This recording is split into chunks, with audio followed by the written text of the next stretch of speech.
shouldn't be killing people and legalizing it, that we're going to put a government in charge of deciding that some citizens can die and we'll kill them.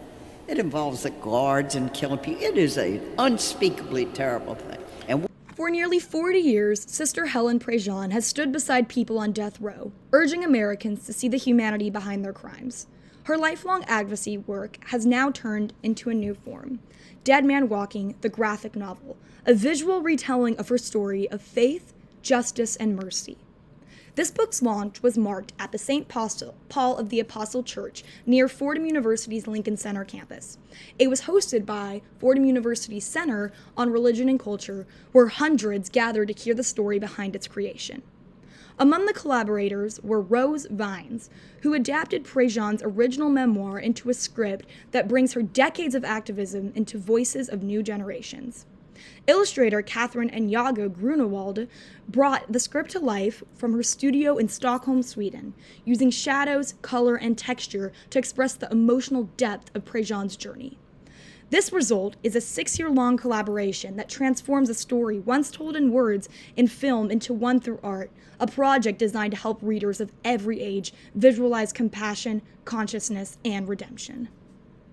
Pulls people into a story in a way that just the written word doesn't. So it's for the next generation to get them interested in human rights. They can be part of this last wave of the movement to end the death penalty. For Prejean, she believes the new graphic edition tells the story differently and powerfully.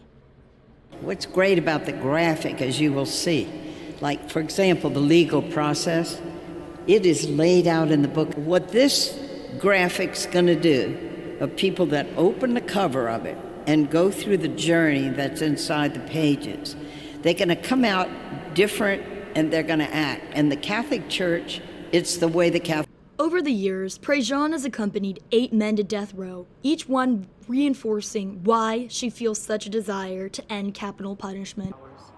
It's not like somebody was dying in a hospital. He was fully alive. And then we could count the hours where he's going to be fully dead. It was impossible to get your mind around. Prejean continues to advocate against the use of capital punishment.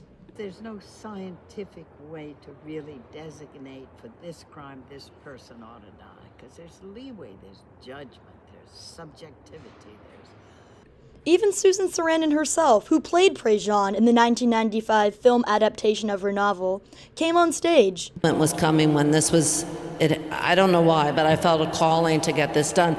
We didn't think it would make... Prejean argues that the death penalty contradicts both morality and justice, giving fallible institutions the power to decide who deserves to die and who deserves to live. As a Catholic, why do you think that the death penalty is wrong?